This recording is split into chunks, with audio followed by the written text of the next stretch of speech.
नमस्कार दोस्तों। जैसा कि आप लोगों को पता होगा, नवरात्रि का पावन पर्व चल रहा है और नवरात्रि के पावन पर्व में पेड़ पौधों में सारी शक्तियां जागृत हो जाती हैं।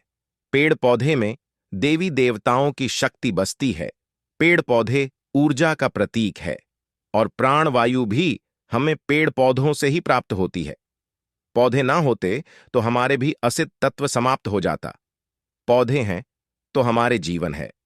पौधे मानव जाति को ऑक्सीजन देते हैं, बल्कि सभी प्रकार के दुखों से छुटकारा पाने का उपाय भी पौधे ही देते हैं। चाहे वह कष्ट शारीरिक हो, चाहे वह कष्ट मानसिक हो या फिर भौतिक कष्ट हो।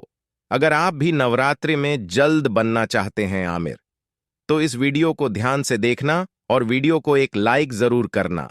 कुछ चमत्कारी पौधे के बारे में मैं आपको बताऊंगा। ये चमत्कारी शक्तियों से भरा हुआ होता है। ये पौधा आपको खूब तरक्की दिलाएगा। ये पौधा आपके जन्म जन्मांतर की गरीबी को दूर करेगा। कहा जाता है कि इन पौधों में साक्षात मां दुर्गा वास करती हैं। नवरात्रि में आप लोगों को कुछ पौधों के बारे में हम बताने जा रहे हैं जो चमत्कारिक शक्तियों से भरपूर भरा होता है। यदि आप भी इन शक्तियों पर यकीन करते हैं तो वीडियो को पूरा अंत तक देखिएगा और ध्यान से सभी उपाय समझिएगा, नहीं तो आपको वीडियो देखने का कोई मतलब ही नहीं होगा। कुछ समझ में नहीं आएगा तो वीडियो में आगे बढ़ने से पहले चैनल को सब्सक्राइब कर दें और कमेंट में जय माता दी अवश्य लिखें। तो दोस्तों, सबसे पहले हम आज इस वीडियो में आपको बताएंगे माता रानी को कुछ चमत्कारी चीजों के बारे में, जिसका भोग लगाने से माता लक्ष्मी आपके घर में प्रवेश करती हैं। और फिर आपको बताएंगे कुछ चमत्कारी पौधों के बारे में, जिसे अपने घर में लगाने से माता लक्ष्मी साक्षात आपके घर में ही वास करने लगते हैं। तो चलिए बताते हैं इन सभी उपायों के बारे में। मां दुर्गा के 9 स्वरूप 9 अलग अलग शक्तियों के प्रतीक हैं। हर स्वरूप की विधि विधान से पूजा की जाती है। इस दौरान उन्हें अलग अलग भोग लगाना भी शुभ माना जाता है। इससे मां दुर्गा प्रसन्न होती हैं और भक्तों को आशीर्वाद देती हैं। आइए जानते हैं कौन से हैं 9 देवियों के 9 भोग। पहला दिन मां शैलपुत्री को समर्पित है। धार्मिक मान्यताओं के मुताबिक मां शैलपुत्री को गाय के शुद्ध देसी घी का भोग लगाना शुभ माना जाता है। इससे मां प्रसन्न होती हैं, भक्तों तो निरोगी रहने का आशीर्वाद देती हैं। दूसरा दिन मां ब्रह्मचारिणी को समर्पित है। उन्हें शक्कर का भोग अति प्रिय है। मां ब्रह्मचारिणी का शक्कर का भोग लगाने से मां की विशेष कृपा प्राप्त होती है और अकाल मृत्यु का भय नहीं सताता। तीसरा दिन मां चंद्र घंटा को समर्पित है। उन्हें दूध और उससे बना चीजें पसंद हैं, इसलिए माता को इन चीजों का भोग लगाना चाहिए। इससे घर में खुशहाली आती है। नवरात्रि का चौथा दिन मां कूष्मांडा को समर्पित है। मान्यताओं के मुताबिक मां कूष्मांडा को मालपुए बेहद पसंद। ऐसे में उन्हें मालपुए का भोग लगाने से बुद्धि का विकास होता है।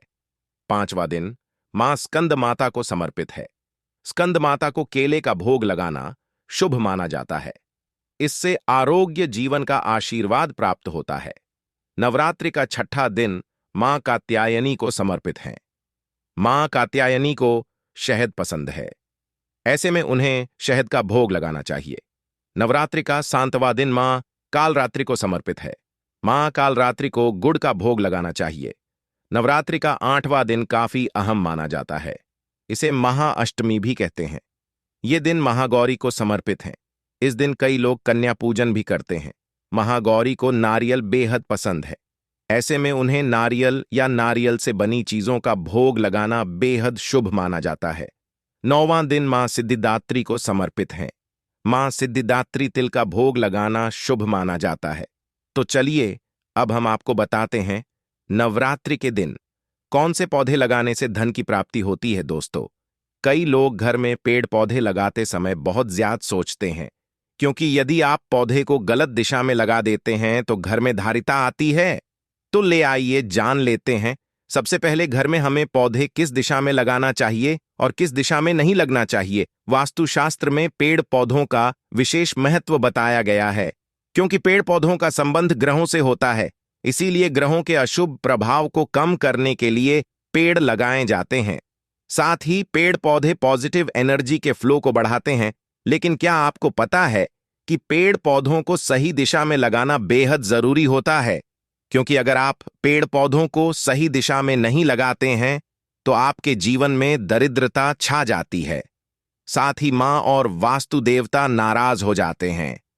आपको बता दें कि तुलसी को दक्षिण दिशा में लगाने से यह ठीक से पनपती नहीं है और उसके फलस्वरूप आपके घर में दरिद्रता बढ़ने लगती है। आइए जानते हैं कौन से पेड़ पौधों को दक्षिण दिशा में नहीं लगाना चाहिए। वास्तु अनुसार शमी का पौधा दक्षिण दिशा में लगाना अशुभ माना जाता है। शमी के पौधे का संबंध शनि ग्रह से माना जाता है। शमी का पौधा पूर्व या फिर ईशान कोण सबसे सही स्थान माना जाता है, इसलिए शमी के पौधे को इस दिशा में लगाना चाहिए। ऐसा करने से आपको शनिदेव और वास्तु देवता की कृपा प्राप्त होगी। मनी प्लांट के पौधे का संबंध पैसे से माना जाता है, इसलिए गलती से भी मनी प्लांट घर की दक्षिण दिशा में लगा देते हैं तो धन की हानि हो सकती है। इसलिए मनी प्लांट का पौधा पूर्व या फिर उत्तर दिशा में लगाना चाहिए।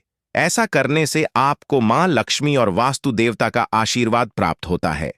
वास्तु अनुसार केले के पौधे का संबंध भगवान विष्णु से माना जाता है। साथ ही गुरु ग्रह से भी इसका संबंध माना गया है, इसलिए गुरुवार के दिन केले के पेड़ की पूजा की जाती है। इसलिए केले के पौधे को घर के अंदर नहीं लगाना चाहिए। अगर हो सके तो इसे घर के बाहर की तरफ या फिर बालकनी में उत्तर या फिर पूर्व दिशा में लगा सकते हैं। वहीं भूलकर भी दक्षिण दिशा में नहीं लगाएं, क्योंकि अगर आप दक्षिण दिशा में केले का पौधा लगाते हैं तो मां लक्ष्मी के साथ भगवान विष्णु नाराज हो सकते हैं। तो अब हम आपको बताएंगे नवरात्रि में धन प्राप्ति के लिए किन पौधों को लगाना चाहिए। ऐसे में यदि आपको घर में कुछ नए प्रकार के पेड़ पौधे लगाने हैं तो आपको ज्यादा सोचने की जरूरत नहीं है, आप किसी भी समय लगा सकते हैं। आइए जानते हैं कि नवरात्रि खत्म होने से पहले आपको घर में कौन से पेड़ पौधे लगा लेने चाहिए। हरसिंगार। ये फूल दिखने में जितने सुंदर है उतने ही इनके औषधीय गुण भी है। वास्तु के अनुसार इन पौधों को छूने मात्र से ही मानसिक तनाव कम होने लगता है और घर में सुख शांति आती है। घर में हरसिंगार का पौधा लगाने से आर्थिक समस्या भी दूर होती है, क्योंकि यह पौधे धन की देवी माता लक्ष्मी को बेहद प्रिय हैं। श्वेतार्क। श्वेतार्क का पौधा बहुत शुभ है। घर में इस पौधे के होने से बरकत और सुख शांति बनी रहती है। इसके शुभ प्रभाव से घर में मां लक्ष्मी की कृपा रहती है और धन की कभी कमी नहीं होती है। श्वेतार्क के पौधे में औषधीय गुण भी होते हैं। इसके फूलों से भगवान शिव की पूजा की जाती है। शमी। अगर आप शनि देव को प्रसन्न करना चाहते हैं तो इस पौधे को लगा सकते हैं। ज्योतिष शास्त्र में शमी के पौधे का संबंध शनि ग्रह से माना जाता है। वास्तुशास्त्र के अनुसार शमी के पौधे को घर के मुख्य द्वार की बाईं तरफ थोड़ी दूरी पर लगाए। पौधे को ऐसे लगाए जिससे इसकी छाया घर पर न पड़े। अशोक का पेड़। अशोक का पेड़ घर के वास्तु दोष दूर करता है। मान्यताओं के अनुसार घर में अशोक का पेड़ होने से घर की नकारात्मक ऊर्जा खत्म हो जाती है। ऐसा भी माना जाता है कि जिस घर में यह पेड़ होता है वहां कभी मतभेद नहीं होते और उस घर के लोग हमेशा तरक्की करते हैं। यह पेड़ बहुत ही शुभ माना गया है। आंवला। हिंदू पुराणों के अनुसार आंवला के पेड़ पर देवी देवताओं का वास होता है। यदि आपको घर में आंवले का पेड़ लगाना है तो उत्तर या पूर्व दिशा में लगाए। यह वृक्ष भगवान विष्णु को अति प्रिय है। आंवले का पेड़ लगाकर उसकी नियमित पूजा करने से घर में देवताओं का आशीर्वाद बना रहता है और सारी समस्याओं से मुक्ति मिल जाती है।